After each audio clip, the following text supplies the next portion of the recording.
Welcome back, readers. Right now we're going to be reading about Winn-Dixie.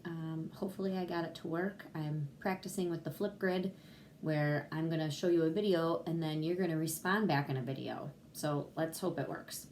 Anyways, so I sort of left you on a little cliffhanger the other day.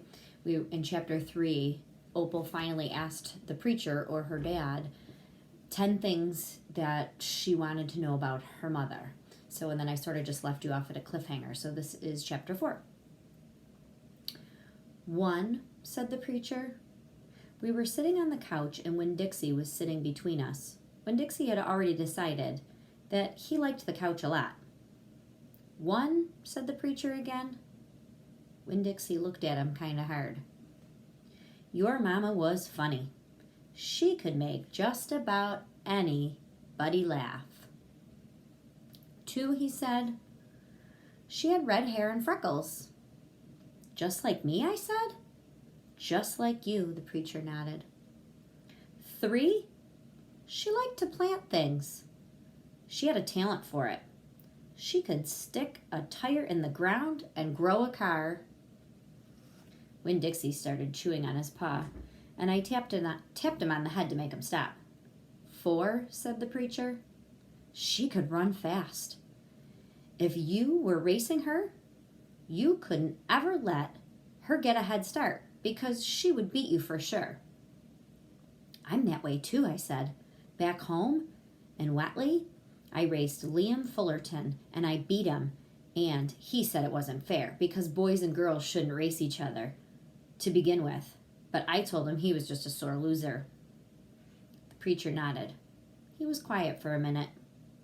I'm ready for number 5, I told him. 5, he said. She couldn't cook. She burned everything, including water. She had a hard time opening up a can of beans. She couldn't make heads or tails of a piece of meat. 6, the preacher rubbed his nose and looked up at the ceiling. Winn-Dixie looked up too. Number 6 is that your mama loved a story. She would sit and listen to stories all day long. She loved to be told a story. Stories that made her laugh. Oh, sorry, I skipped a line. She especially liked the funny ones, stories that made her laugh. The preacher nodded his head, like he was agreeing with himself. What's number 7, I asked. Let's see, he said. She knew all the constellations, every planet in the nighttime sky. Every last one of them, she could name them and point them out. She never got tired of looking up at them. Number 8, said the preacher with his eyes closed, was that she hated being a preacher's wife. She said she just couldn't stand having all the ladies at church judge what she was wearing and what she was cooking and how she was singing. She said it made her feel like a bug under a microscope. Winn-Dixie laid down on the couch, he put his nose on the preacher's lap and his tail on mine. 10, said the preacher. 9, I told him. 9, said the preacher. She drank. She drank beer, whiskey, wine, and sometimes she couldn't stop. And that made me and your mama fight quite a bit. Number 10, he said with a long sigh. Number 10 is that your mama loved you. She loved you very much. But she left me, I told him. She left us, the preacher said softly. I could see him pulling his old turtle head back into his stupid turtle shell. She packed up her bags and she left us. She did leave one thing behind. Okay, I said. I got up off the couch. Winn-Dixie hopped off too. Thank you for telling me, I said. I went right back to my room and wrote all 10 things down like the preacher had told me. I wrote them down just the way he had said them to me so that I wouldn't forget them.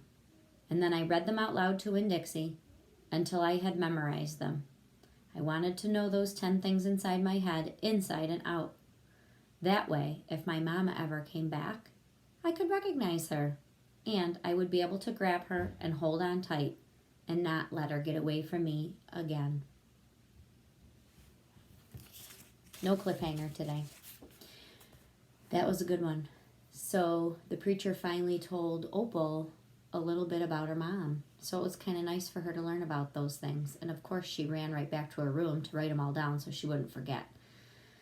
So what I'm going to have you do now is, hopefully this works, is to record your answer back to me and tell me another thing about your character and then support it with evidence. Those of you who turned in your work the other day did a nice job. You were able to tell me your character, you were able to tell me a character trait, and you were able to back it up with evidence from the story. So we're going to keep practicing that, okay?